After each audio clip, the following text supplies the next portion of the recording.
And my millennial friends like to call me Mama K. It's a long story why they do that, but I actually kind of like it because I think you're all my children. And Mama K is going to tell you how it is on her side of the street, okay? Today we're here with high-end tasting and teachings. We are a consulting company and a catering company.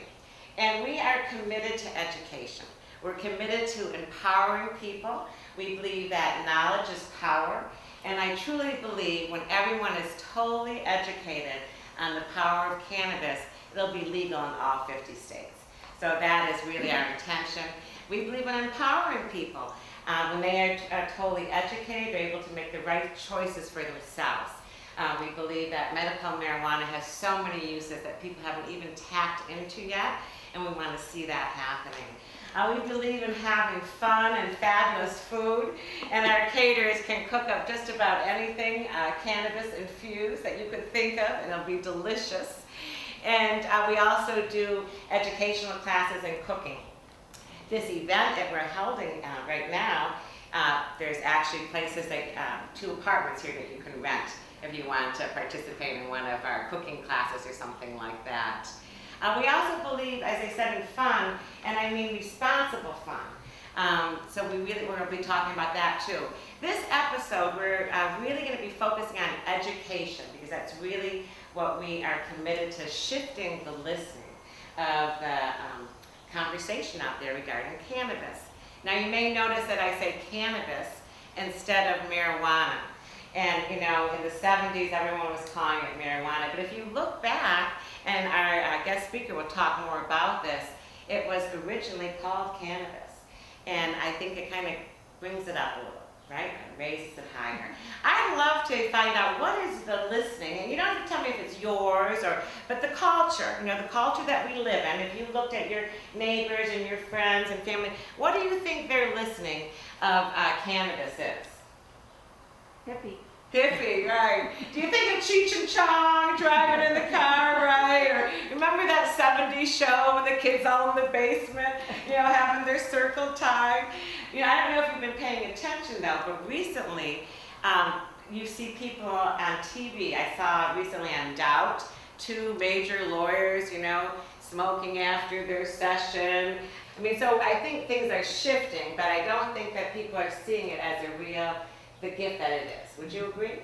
Yes. Yeah. All right, well, so today I'm going to invite Dr. Uma up to speak with us. Dr. Uma is just an extraordinary doctor. I had her credentials in front of me, and now I've lost them.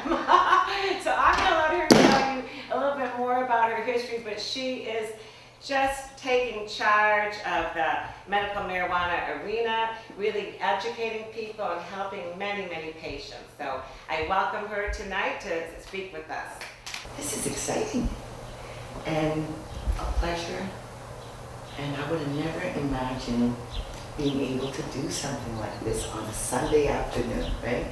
Here in Lincoln, Massachusetts. I'm Dr. Uma Dhanabalan, and I am known as Dr. Uma because my last name is very long. I trained in Massachusetts here from 1998 to approximately 2003. I did my master's in public health and then did my second life as an occupational environmental medicine physician and got very much interested in heavy metals, primarily lead and beryllium. But prior to that, I'm a family doctor, so a regular doctor. And I went to medical school in New Jersey, and I did my residency in Charleston, South Carolina. And throughout all of these years, I never, ever learned about a beautiful system known as the endocannabinoid system. How many of you have heard about this? Awesome. Awesome. Most of my healthcare providers that we work with, and most of them that you know, and my colleagues have never heard about it. I didn't either. And this journey is what's made me so passionate about it. It was about 6 years ago, my mom was dying of an illness known as idiopathic pulmonary fibrosis. Fancy term for we don't know what caused your lung disease. My mom had never smoked. She had really never worked in an occupation that would have caused her lung disease. And she was one of those people that exercised She never ate red meat. She was never overweight. And they so-called the right things. That she had thyroid problems. She was diabetic. She had cholesterol problems. She had Lyme's disease. And then what killed her was the idiopathic pulmonary fibrosis. But it was her that got me involved in this, actually. It sounds like yesterday. I could hear her saying, they're using ganja. What is she talking about, ganja? And I beelined it into the bedroom. And it was about Israel using cannabis for COPD, asthma, lung cancer, and PTSD. That's hard to believe, right? Yes. And that's where my thoughts were. Why would you, first of all, smoke if you can't breathe? And then why would you smoke weed, right? Then I had to stop and think. Right, Rose? What do we give our patients?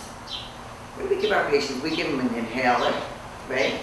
Steroids. And steroids. Thank you very much. So what do they do? I had to think. Well, an inhaler bronchodilates you, opens you up, right, so you can breathe. That's what they use for rescue, a rescue inhaler, we say, right? Or something that you inhale all the time, every day. And then those lovely steroids, what do? When you get really sick, they give you, bring down the inflammation, right? So, you mean to tell me smoking cannabis bronchodilates you and brings down your inflammation? That was my aha moment.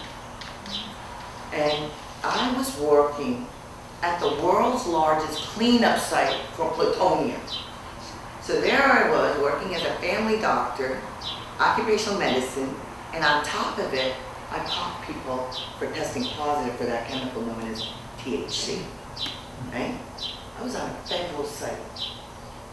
And that's where this drug is today, folks, in Schedule 1, along with heroin, LSD, and ecstasy.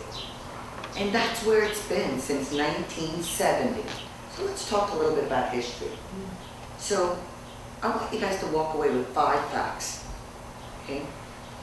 And I want to say some disclaimer. I want to say safety first and do no harm, okay? And I want you people to understand you don't need to use this plant, but I want you to open your hearts because you know somebody that can benefit from this. I want you to open your minds because I'm going to tell you about the endocannabinoid system that is within our bodies. Okay? 5 facts. Nobody has ever died from this plant in the world. And it's been around for over 10,000 years. That's amazing. Nobody. Yeah. Right? Fact number 1. Fact number 2. This was actually prescribed by doctors. Today, I can't write a prescription for it because it's in Schedule 1, along with heroin, LSD, and ecstasy. I can write a recommendation for it. And it was prescribed, and it was in the pharmacopoeia, the United States Pharmacopoeia from 1850 to 1942. That's not that long ago. Okay? Fact number 3. The United States of America has a patent for cannabinoids as an antioxidant and neuroprotectant. Isn't that convenient? They've known about this and they've had the patent since October 7th, 2003. Patent number 6630507. Okay? The other thing that I say, cannabis is not for everybody, but I believe it should be a first-line option, not the last resort. And number 5, cannabis is not an entrance drug. It's an exit drug from pharmaceuticals and narcotics. Okay? Those are the 5 things I want you to know. So let's talk a little bit about history. I told you that my mother was watching this program about Israel, right? Well, that's where the story begins. Dr. Raphael Mechoulam, in 1964, in Israel, started to learn about cannabis, and he identified THC as the psychoactive. I've gotten away from using that word psychoactive. I call it the intoxicating portion, or the extreme. And CBD as the non-intoxicating, and CBNs to about 1/10 of the intoxicating property. It wasn't until 1988 that we identified receptors. Wow. The first one was called cannabinoid receptor 1, and it was primarily in the brain. A few years later, they discovered a second one, cannabinoid receptor 2, and it was in the immune system, right there. And then they said, wait, so you mean to tell me a plant is outside, growing around, been around for thousands of years. We didn't know how it worked. They gave it to people. People either got very happy or paranoid or no reaction. Didn't do anything to some people, right? And then they find out that there's receptors in the body. So you need to tell me there's a plant outside and there's receptors. Why would you have receptors in your body for something that's outside? So the search went on. And then they realized our body made its own cannabinoids. And they called it endocannabinoids. The first one that was identified was called anandamide. And I love this story. So in Israel, again, Dr. Raphael Meshulam, who identified THC in 1964, was the one that identified the first endocannabinoid. And he said they couldn't find the proper word for joy, because that's what it is, right? Cannabis gives you happiness, joy, bliss. So they had to go to the Sanskrit language, and they found the word ananda. Anandamai means eternal bliss, joy. And that's how they made it, anandamai. A few years later, they identified more. So what we have is endocannabinoids, phytocannabinoids, and synthetics. Synthetics are things that are made in a laboratory, and too much of them will kill you. Those are things like Marinol that are still around and have been around since the late 80s. And this was a synthetic drug that was made for treatment of people that use chemotherapy. So there's synthetics, too much of them will kill you. There's our lovely plant, phytocannabinoids, too much of them will never kill you. And our endocannabinoids, and we just don't produce enough of them. So all three of them work with our receptors. And these receptors are throughout our body. And that's why cannabis works for so many people. Now, we've heard about dopamine and serotonin, right? Yeah. So a nervous system, a lot of people understand. So there's presynaptic and postsynaptic. So things like dopamine and serotonin are made from the presynaptic. They're released and they bind to receptors on the postsynaptic. But our body's endocannabinoids, they're made on demand. Limited in amount, but they're made from the postsynaptic and they bind to the pre. So they work in retrograde. So I explain this beautiful endocannabinoid system with endocannabinoids, with receptors and things that make them or break them down as our endocannabinoid system. I describe it in one word: life, homeostasis, balance. Those are the words that we use. Dr. DiMaggio uses 5 beautiful words. He says the endocannabinoid system is meant for us to relax, eat, sleep, forget, and protect. So let's look at those words. We said balance. So if your muscle is in a constant spasm, or it's flaccid, imbalance. If you eat too much or not enough. If you sleep too much or not enough. What if you forgot too much? Alzheimer's, dementia. But what if you don't forget enough? We have people that suffer from PTSD. I suffer with it myself. If I remember the day my mother died, people that have come back from war, if they remember those incidents. So it's equally important to forget as it is to remember. Jokingly, I always say, if a woman remembers childbirth, you think we'd ever have sex again? You guys don't like it. So, equally important, protection. If your body overprotects, autoimmune illnesses, we're hearing about MS, cystic fibrosis, rheumatoid arthritis. These are all when our body overprotects. What if your body doesn't protect enough? What if you've been through chemotherapy, radiation, or even things like diabetes, right? Under protection. So let's look at those 5 words again. Relax, eat, sleep, forget, and protect. So the endocannabinoid system is about life. So what I practice today is called total health care, THC. So THC is that psychoactive or intoxicating component, but it is much needed. So what we practice is three words: educate, embrace, and control. So I'm going to stop here and open it up to questions. Oh, great. I'm very interested in asthma because my husband has asthma and that's always baffled me. So would you smoke it or would you? Excellent.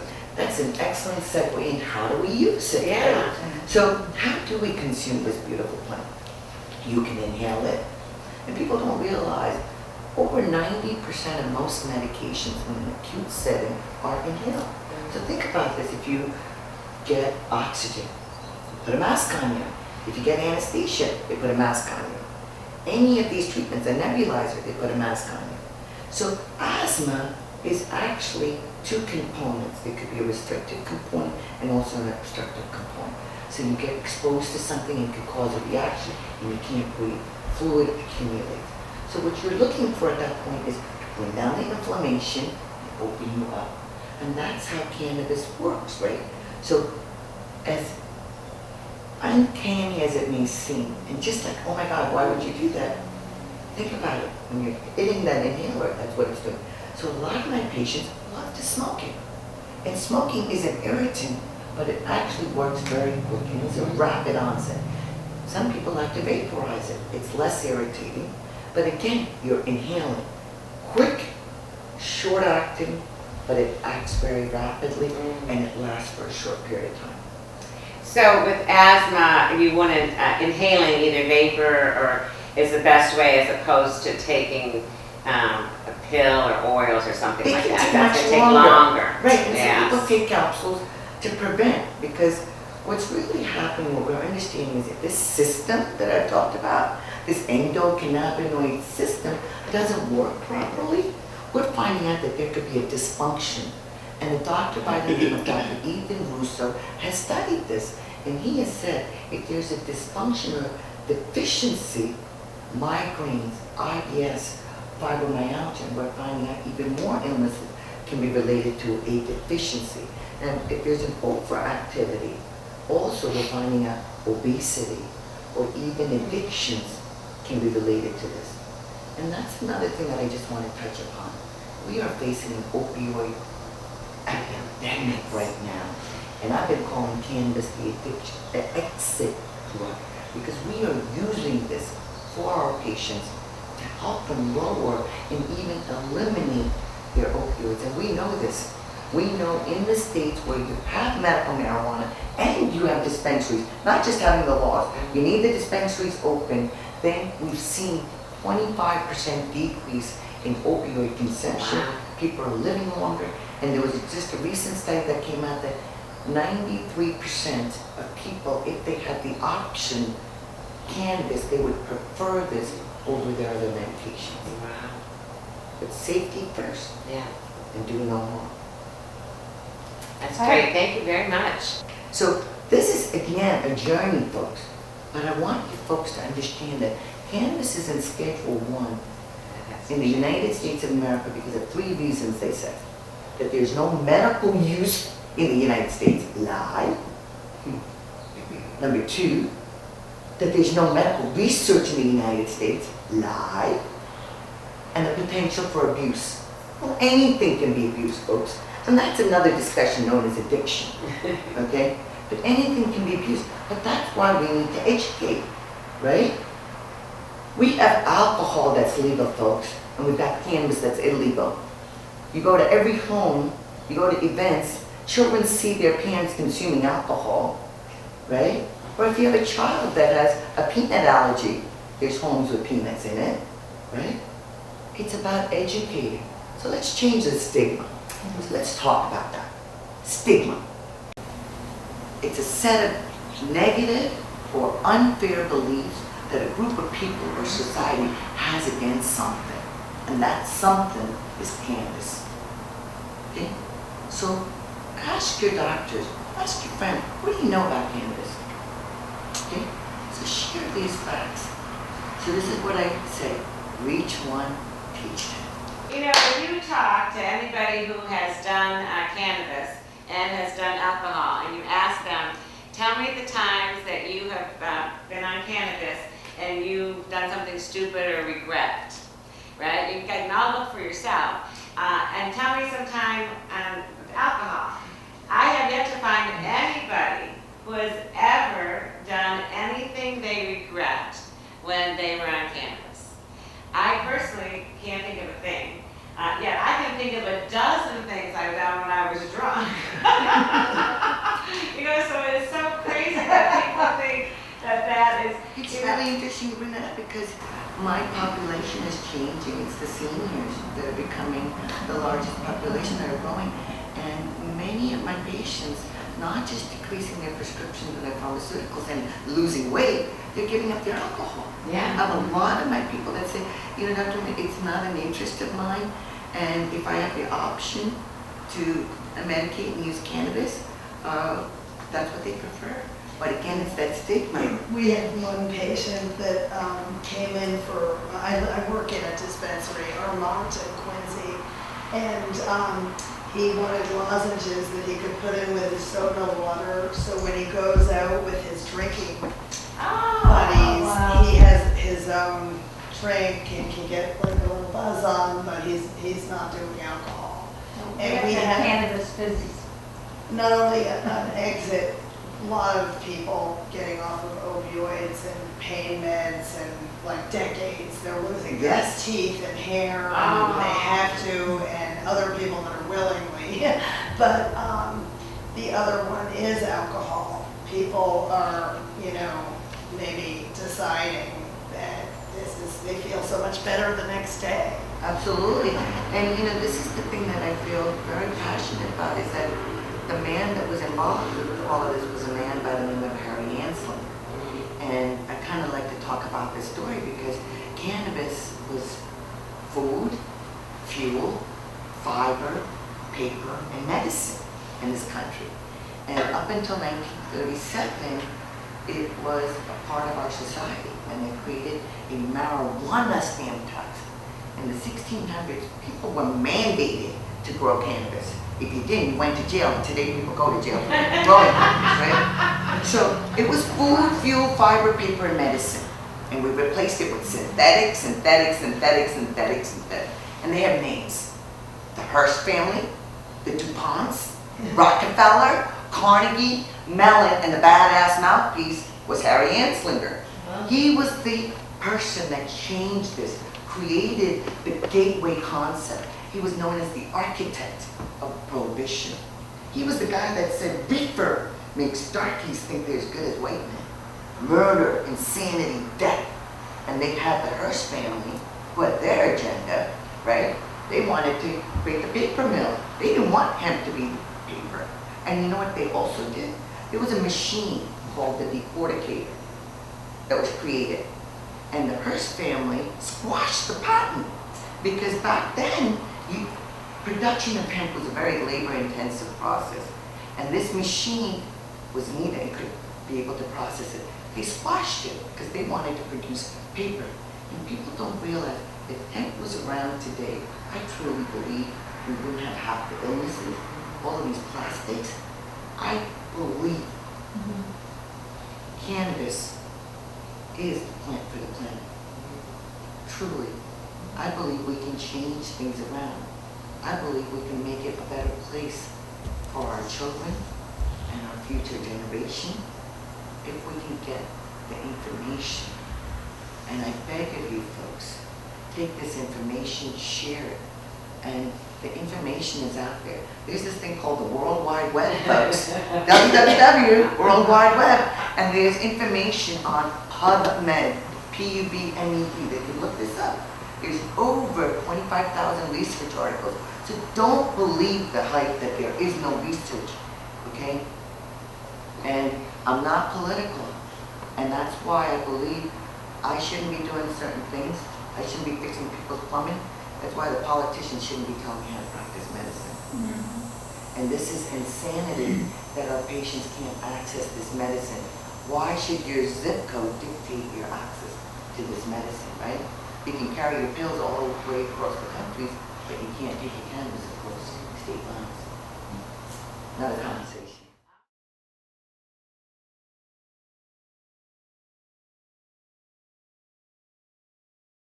Well, here we are in the kitchen. We didn't have a chance to show you all of the cooking, all the steps, and we'll do that in other episodes. We're actually going to do another episode where we're going to show you how to make your own canna butter. But all of these dishes here were made with canna butter. We have 2 different quiches. We have a zucchini and Gouda and cheddar quiche, and we have a mushroom spinach pesto and bacon quiche. And then we have a quiche here for people who don't want to have an infused quiche, and that's just the zucchini, Gouda, and cheddar cheese. We have hash browns, and what we did today, because we had a different group of, varied, some people want infused food, some people don't, we'll be adding the cannabis onto the hash browns as we serve them. So if you don't want cannabis, it's fine, that's set. And then the fruit salad is, completely just fruits and some nuts and a great dressing. And let's see what else. And then for dessert, we're going to be having brownie cookies and chocolate chip mint ice cream infused with cannabis. So the quiche, the hash browns, the brownies, and the ice cream will be infused. If you don't want to infuse, there's quiche, hash browns, fruit salad, and there are also brownie and gelato that's not infused, all right? We recommend that when you're eating, as the doctor said, start slow.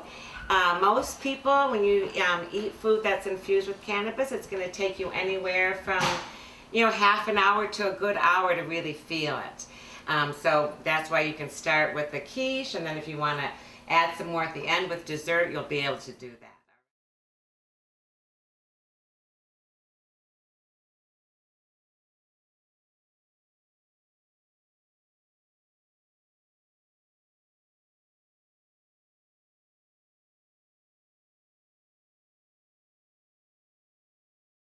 All right, we're back, and we're going to do round 2 for those of you who are up for it. We have cannabis-infused brownie cookies, and we have plain brownies, and the plain brownies are gluten-free. And you can have more fruit salad. We also have cannabis-infused chocolate mint ice cream. No more than half a spoonful. Oh, really? Okay, so go light on that. So that could be kind of like a little topper. And then we have a couple of flavors of gelato here, and we have homemade whipped cream. We also have coffee and tea. We have to keep on hydrating, right, Dr. Uma? Always hydrate before, during, and after. That's right. Well, it was wonderful having you here. We look forward to seeing you on the next episode. Just a little teaser. We're going to have a guest chef who was on Bakers versus Fakers. So see you next time. Have a great day.